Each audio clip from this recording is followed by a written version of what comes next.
Je bénis grandement mon Dieu de cette grâce qu'il m'accorde de prêcher sa parole au milieu de vous, surtout que vous êtes véritablement des danseurs pour Christ. Vous dansez suffisamment, ça c'est bon. Vous savez, à l'époque, que ce soit dans toutes les églises évangéliques, baptistes, de l'ECC, la danse n'existait pas. Hein. Vous êtes tout droit. C'était tellement compliqué que pour convaincre aux dirigeants d'autrefois de danser, or, les trucs là de Hakuna Rafik en étant comme ça, ce n'est pas biblique. La danse existe dans la Bible. Alors, nous bénissons Dieu pour ces cultes où les jeunes dansent à la gloire de Dieu. Moi, c'est pasteur Philémon Miracle Pataoulé. Miracle, c'est le nom de mon épouse. Nous sommes mariés et puis parents de 4 enfants. Je suis l'un des serviteurs de Dieu dans la 21e communauté Nation de Christ en Afrique. C'est la CNK en sigle. Chez moi, c'est à Bounia. J'étais ici en raison des soins. Ça fait déjà à peu près 2 mois que je suis ici. Le Seigneur nous fait grâce jusque-là. Et quand je vais terminer seulement ces séminaires dimanche, lundi, je me repose un peu. Mardi, je retourne chez moi. Alors, prenons le texte biblique dans l'Évangile selon Matthieu, chapitre 21. Évangile selon Matthieu, chapitre 21, nous allons lire 2 textes. Évangile selon Matthieu, chapitre 21, versets 9 à 14. Et puis le deuxième texte, c'est dans Jean 3, 16. Évangile selon Matthieu, chapitre 21, versets 9 à 14. J'ai lu ici dans la version Louis II 1910. Ceux qui précédaient et ceux qui suivaient Jésus criaient « Hosanna au fils de David, béni soit celui qui vient au nom du Seigneur, Hosanna dans les lieux très hauts. » Lorsqu'il entra dans Jérusalem, toute la ville fut émue, et l'on disait « Qui est celui-ci » La foule répondait « C'est Jésus, le prophète de Nazareth en Galilée. » Jésus entrant dans les temples de Dieu, il chassa tous ceux qui vendaient et qui achetaient dans le temple. Il renversa les tables des changeurs et les sièges des vendeurs de pigeons.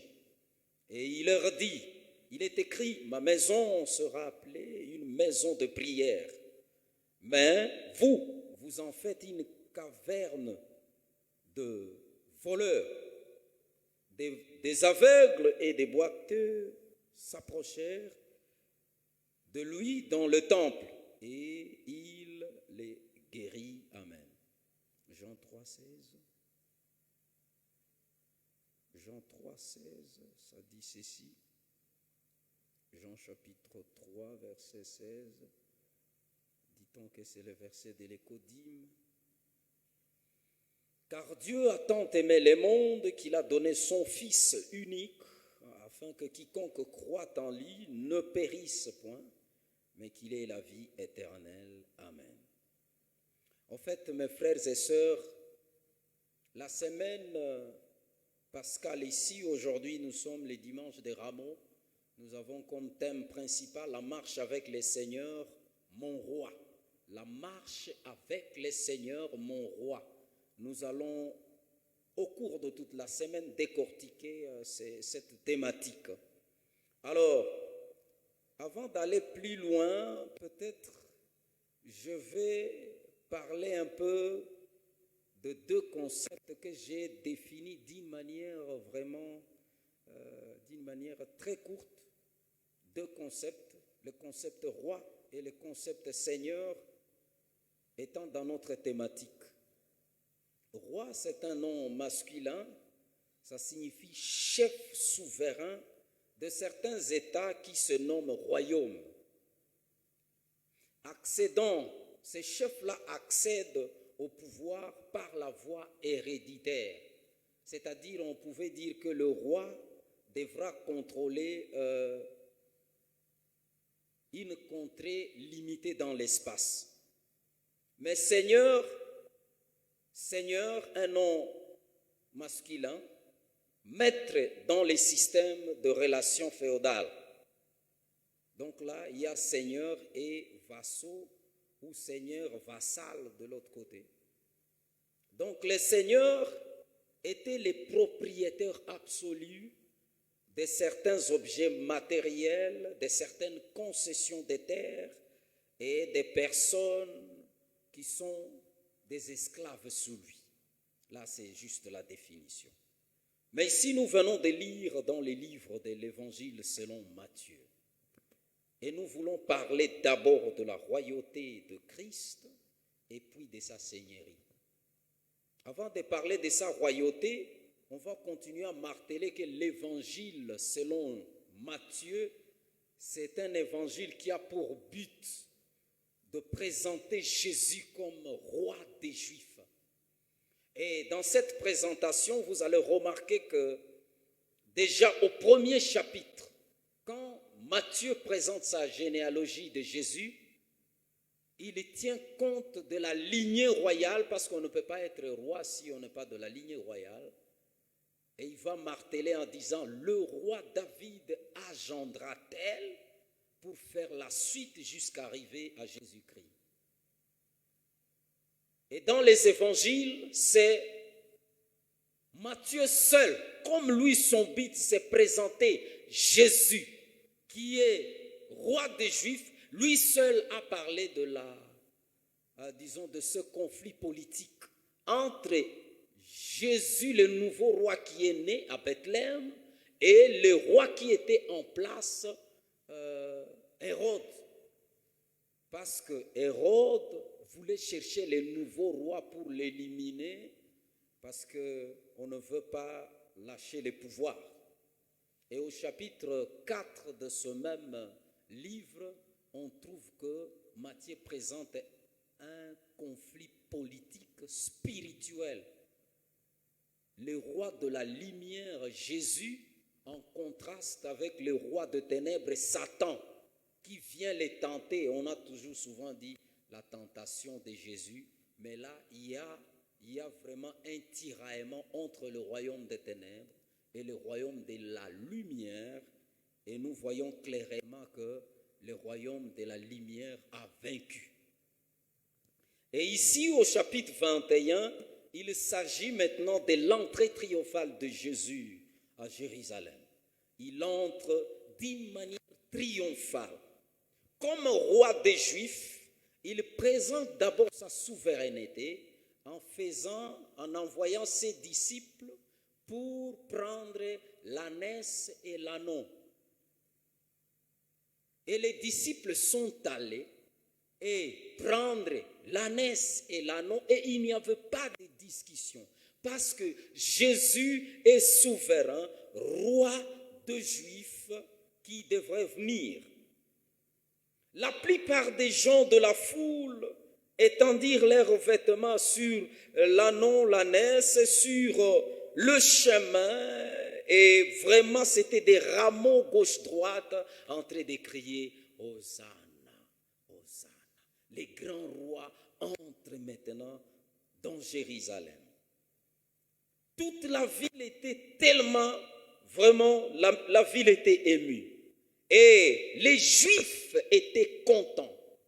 Et à cette époque, il y avait à peu près 9 partis politico-religieux qui étaient en place à l'époque de Jésus. Parmi ces partis politico-religieux, il y avait des pharisiens, des esséniens, des sadducéens, des zélotes. Et d'ailleurs, parmi les zélotes, il y avait beaucoup qui étaient à côté de Jésus, parce que les zélotes étaient les zélés de Dieu. Ils étaient là pour défendre Dieu s'il s'agit de boxer quelqu'un. ils pouvaient les faire pour défendre la cause de Dieu. Ils étaient là même s'il faut macheter quelqu'un. Ce verbe n'existait pas en français, mais je l'ai créé. Même s'il faut macheter quelqu'un pour Dieu, il faut le faire. Et d'ailleurs, l'un des disciples de Jésus, l'apôtre Pierre, lui, il était parmi les zélotes. C'est pourquoi quand on venait arrêter Jésus, il ne pouvait pas tarder de couper l'oreille parce qu'il était zélé. Et les zélotes étaient rassemblés en train de dire, maintenant ici, nous amenons notre roi jusqu'à chez Hérode pour faire un coup d'état. Si c'est tué Hérode aujourd'hui, Hérode sera mort. Et ils sont là, à côté de Jésus. Hosanna, le grand roi. Il vient nous libérer de l'emprise des Romains et de l'emprise de ces types Hérode ici. Alors maintenant, toute la troupe commence à se diriger vers chez Hérode. Mais Jésus, lui, se dirige vers le temple et c'est là où il les a déçus. Mais ces rois, nous l'amenons au pouvoir. Il laisse le pouvoir pour aller au temple parce qu'il est d'abord roi spirituel. Il veut rendre saint le temple de Dieu. Et souvenez-vous, dans 1 Corinthiens 3, chapitre 3, verset 16, ça dit que nous sommes le temple de Dieu. Vous, vous êtes le temple de Dieu. Nos corps sont le temple de Dieu. Et Christ est venu d'abord pour la libération spirituelle. Et les zélotes étaient déçus. Voilà quelqu'un que nous attendions, ce qu'il nous a fait. Parce qu'ils n'ont pas compris. Les Juifs attendent un roi qui va taper Hérode, qui va écraser César, alors que Dieu, lui, sa planification est tout autre. C'est comme ça que vous pouvez être là. Vous attendez un roi Jésus qui va vous donner les mariages de véhicules, que vous commenciez à rouler, des billets d'avion, alors que lui, il vise d'abord votre spirituel. Donc, il faut comprendre notre roi d'abord spirituellement pour aller prendre maintenant les autres aspects parce qu'il est vrai, il est roi pour tous les aspects. En deuxième lieu, je vais parler maintenant de Jésus-Christ comme Seigneur. Dans ce verset de Jean 3,16, c'est un verset qu'on a toujours dit, verset de l'écodyme. Mais la réalité est que, mes frères, ce verset, on l'apprenait à un docteur de la loi, un docteur en droit. Son contexte n'a rien à faire avec l'écodyme. Mais ce qui est important, il faut comprendre que ces versets, en son sein, il y a la matière de la nouvelle naissance. Le premier pas de la foi et la base fondamentale de la foi, c'est dans Jean 3,16. Quelqu'un qui évolue sans comprendre Jean 3,16, il va vaille que vaille. Et quelqu'un qui n'a jamais bien compris ça, il peut être même dans l'église sans jamais être né de nouveau. Quelqu'un qui n'a pas compris l'évangile de Jean 3,16, il peut être dans l'église sans jamais même être une grossesse dans la foi. Alors que le verset nous amène jusqu'à la nouvelle naissance. C'est à Nicodème dont on parlait de ce verset ici. Et nous allons subdiviser ça dans 3 parties dans ces quelques 20 minutes qui nous restent. La Bible dit, car Dieu a tant tellement aimé le monde. Ça, c'est la première partie. Car Dieu a tant aimé le monde. Le verbe aimer est précédé d'un adverbe de quantité, tant. C'est-à-dire, cet adverbe de quantité enlève la manière simpliste de comprendre l'amour de Dieu. L'amour de Dieu est tellement grand. L'amour de Dieu a une profondeur insondable, une largeur incommensurable. Et d'ailleurs, il y a le verset, ce verset dans dans la version français courant, dit « Car Dieu a tellement aimé le monde ». On pouvait remplacer par des adverbes de quantité là-bas, « Car Dieu a extrêmement aimé le monde ». Car Dieu a gigantesquement aimé le monde. Et l'amour de Dieu est tellement grand que la Bible dit, Dieu n'a pas seulement l'amour, mais il est lui-même amour, selon 1 Jean chapitre 4, verset 8. Donc, l'amour là, c'est la personnalité de Dieu, c'est son être, c'est son attribut. Deuxième partie, qu'il a donné son Fils unique. Qu'il a donné son Fils unique. C'est-à-dire, l'amour fait appel toujours au don donné. Il ne faut jamais dire que tu aimes quelqu'un et tu ne lui donnes rien. Ça n'existe pas ça. Et ça ne représente rien. Quand tu aimes, tu donnes. Qu'il a donné son Fils unique. Dieu n'a pas deux fils. Il a un seul Fils, Jésus. Et ces fils-là représentent l'essentiel de ce que Dieu a. Pour racheter le monde, tout ce que nous voyons ici, c'est pour Dieu. Les arbres, les fleuves, les lacs. Il n'a pas donné les lacs, il n'a pas donné le fleuve, il n'a pas donné les arbres parce que c'est des sons superflus. Mais l'essentiel que Dieu avait et a, c'est son Fils unique. Imaginez, beaucoup parmi vous sont étudiants. Vous avez l'unique stylo et vous faites la dictée très vite là. Et le voisin dit, donne-moi ton unique stylo. Tu vas lui dire qu'il est démoniaque et vous risquerez de dire, au nom de Jésus, démon, arrête-toi. Parce que c'est l'unique stylo et ça coûte moins cher d'ailleurs les stylos. Imaginez le Fils unique de Dieu. Même parmi les parents qui sont ici, ils ont 4 fils, 7 fils. Mais si vous lui demandez un seul fils en sacrifice, il ne vous donnera pas son fils. Mais Dieu a donné son Fils unique. Il n'y a pas de plus grand que Dieu a comme Jésus. Donner Jésus pour le salut de l'humanité, c'est laisser le ciel chaotique. Le Père est resté dans un ciel chaotique. Il n'y a pas le Fils. Parce qu'il a accepté de donner son Fils unique. Et c'est là que je dis Dieu est fou d'amour. Parce qu'il a donné son Fils qui est de plus grande valeur que la terre et l'univers. En échange des petits humains. Or, s'il laissait ces humains, même si ces humains mouraient dans le péché, même si la terre s'est fracassée en 1000 morceaux, Dieu reste Dieu. C'est comme si quelqu'un avait ma dette de $10. Je lui dis, moi j'aime mes $10 là, laissez-moi te donner $100 en échange de mes $10. Est-ce qu'on ne peut pas m'appeler fou? C'est ce qu'exactement Dieu a fait. Jésus est plus valeureux que le monde. Il donne Jésus en échange d'un petit monde rempli de pécheurs. Si moi j'étais Dieu, je ne vous donne pas Jésus.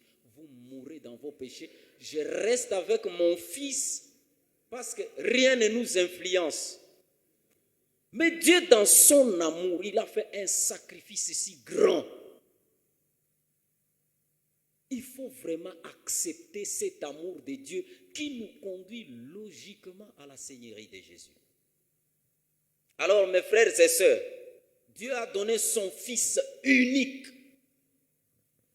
pour nous racheter, pour nous enlever du péché. Alors, la troisième partie, là où je vais encore insister sur la Seigneurie de Jésus, la Bible dit, afin que quiconque croit en lui ne périsse point, mais qu'il ait la vie éternelle. Je vais insister sur le verbe croire. Mais je commence par « afin que quiconque croit en lui ». Quiconque là, ça veut dire quoi?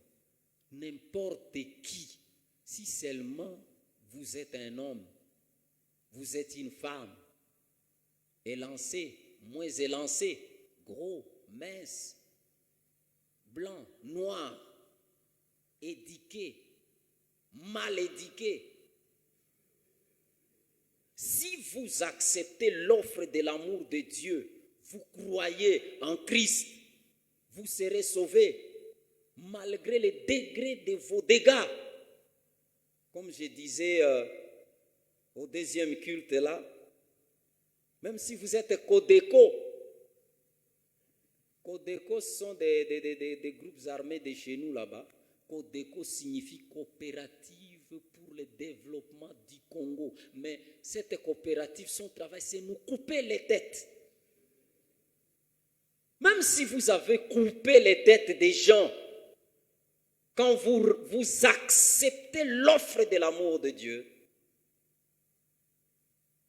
vous intégrez la famille de Dieu. Il y a des gens peut-être qui ont vécu une vie d'expertise en prostitution. Même si vous êtes prostitué, de quel degré? Lorsque vous acceptez l'offre, vous serez sauvé. Même si vous avez été un grand voleur du renom,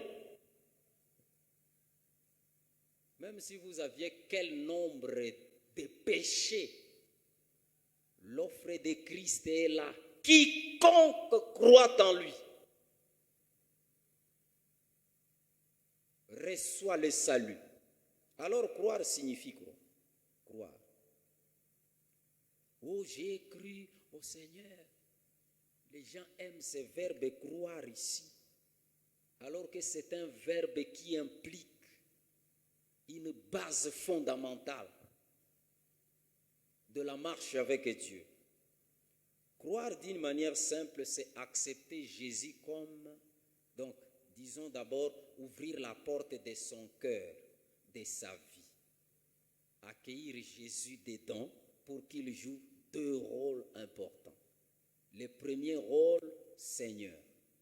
Il est Seigneur parce que le Seigneur, disons, le premier rôle, je pourrais dire Sauveur. Commençons par Sauveur. Il est Sauveur. Un Sauveur, c'est quelqu'un qui vous arrache du danger potentiel, danger des morts. Nous étions dans un danger des morts par rapport aux griffes du diable, à la gueule du diable, par rapport au danger du péché. Et il nous a fallu un sauveur parce qu'aucun pécheur ne peut se sauver de lui-même du diable.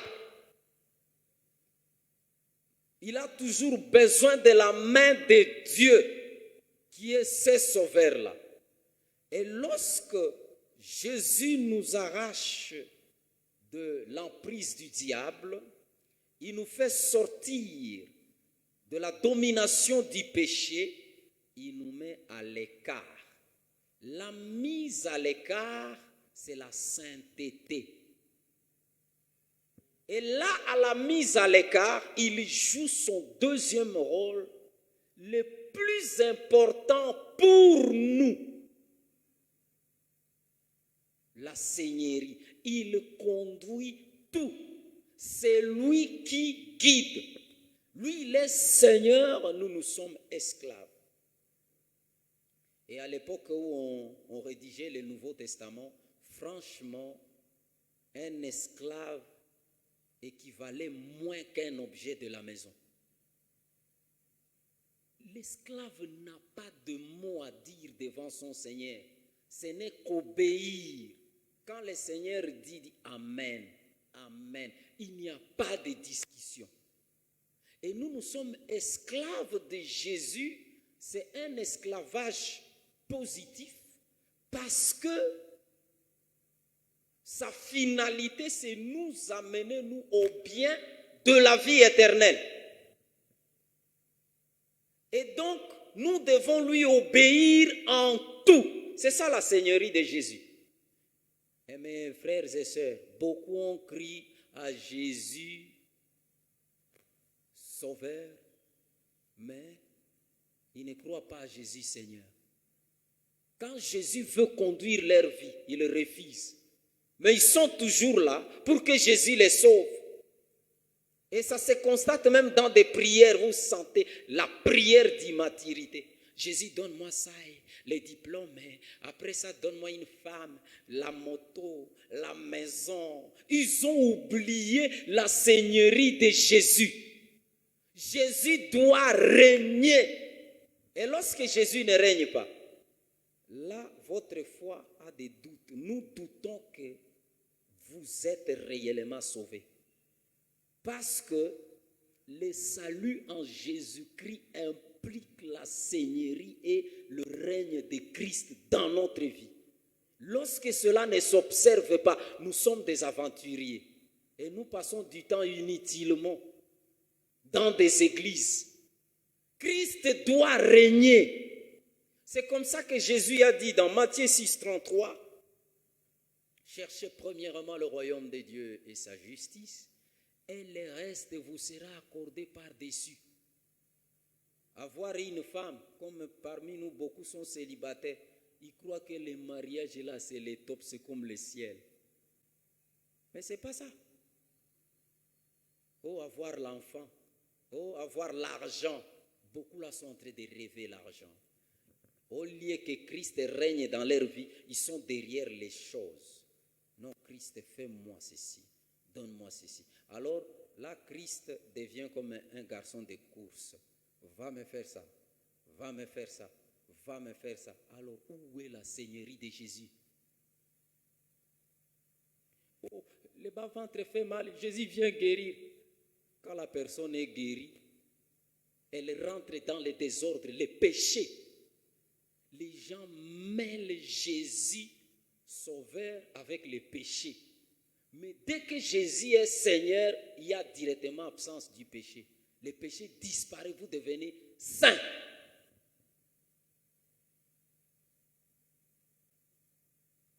C'est comme dans des prières ici, on observe beaucoup de choses. Une femme est en train de prier. Toute personne qui va regarder mon mari, je jette sur lui le feu au nom de Jésus. Hey. Toute personne, que ce soit un homme, le feu, une femme, feu, un chauffeur de bus qui regarde son mari, feu. Bon, tu jettes des feux comme ça sur les gens. Est-ce que tu comprends la seigneurie de Jésus? Mon Dieu, je suis ta fille.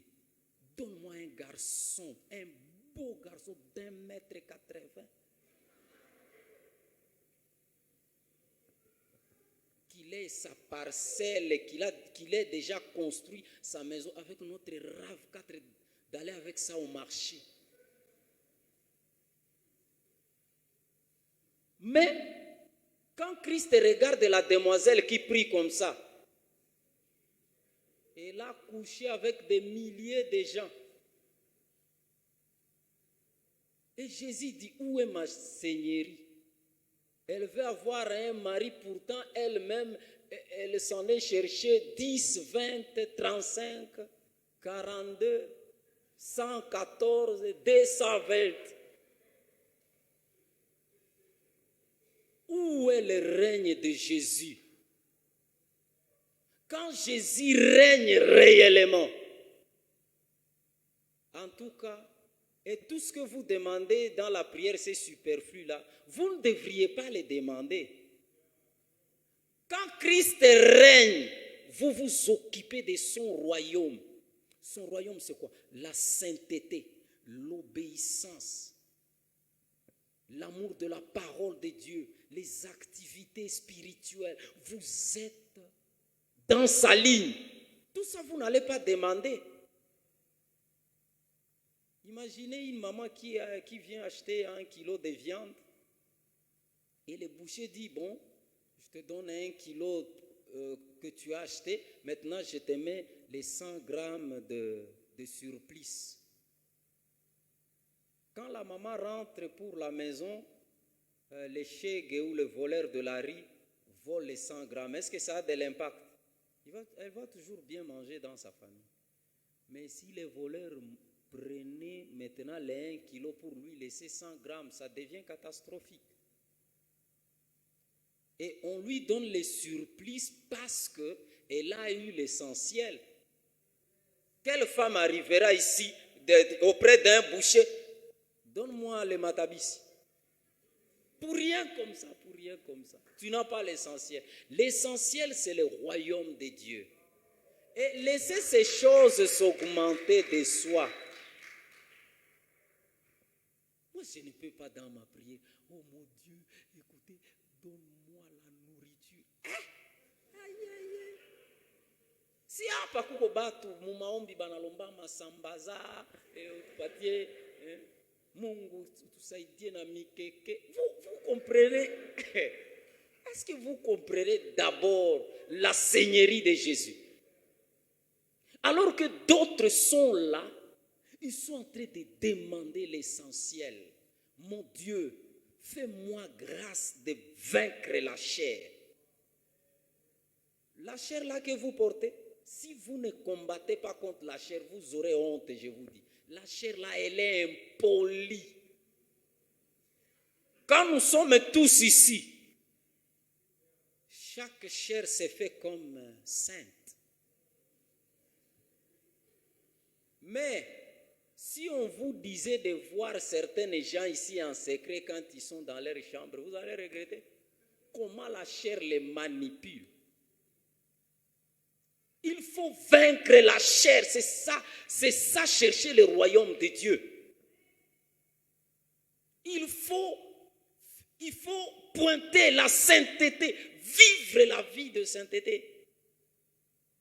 Mes frères et sœurs, chaque fois beaucoup de gens dans l'église aiment dire, oh Dieu est miséricordieux, plein d'amour. Vous voyez, nous sommes faibles. Ne proclamez pas la faiblesse. Vous êtes appelés à la perfection.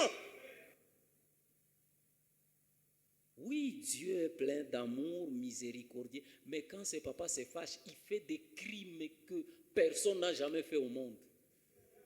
Il a tué 175 000 Assyriens en un seul jour. Ni mwisha sikia vita kuwa 175 militaires. Wapi?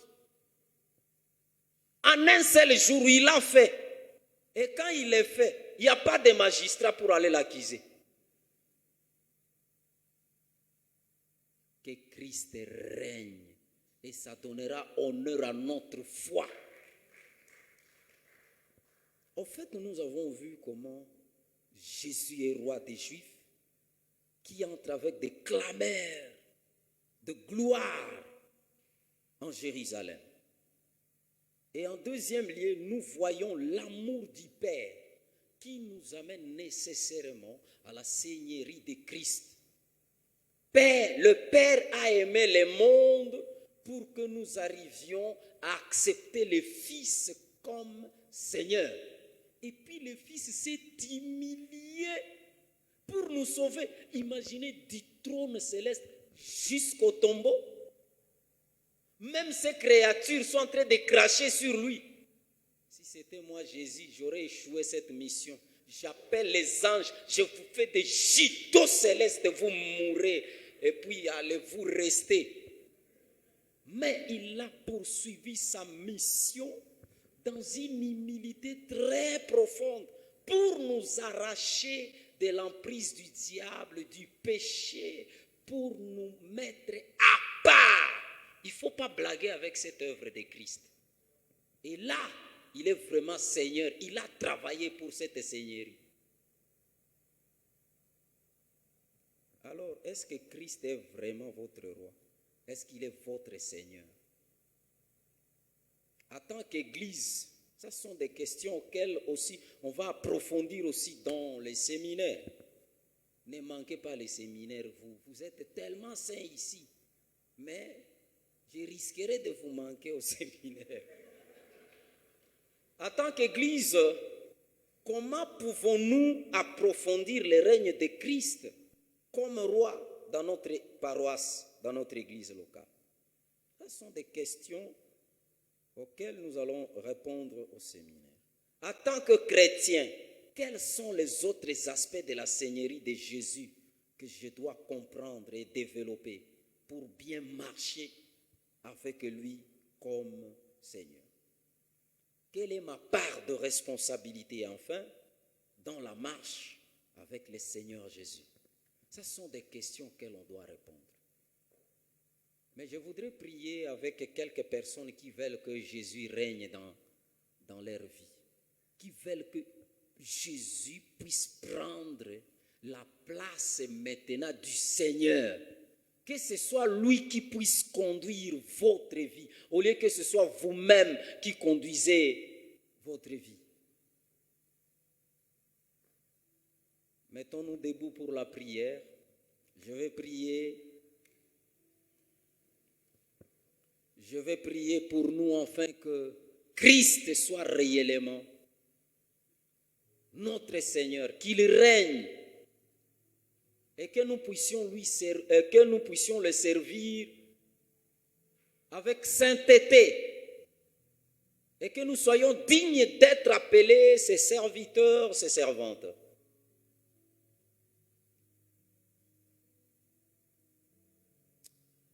Seigneur Jésus, je prie pour tes enfants. Nous tous, nous avons besoin que ton règne s'approfondisse dans notre vie.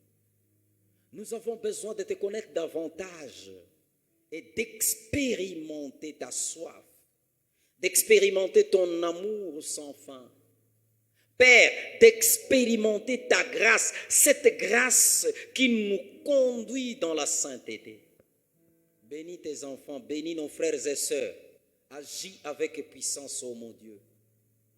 Fais-nous grâce, afin que nous puissions accepter ton règne, que tu règnes réellement, que tu sois Seigneur et Roi. Touche toutes les sœurs, tous les frères, toute cette jeunesse, afin que nous puissions te glorifier, en voyant cette jeunesse percer vers de l'avant. En voyant cette jeunesse te glorifier dans la sainteté. Merci Père parce que tu feras au-delà de nos prières. Au nom de Jésus-Christ. Amen. Que Dieu bénisse sa parole. Amen.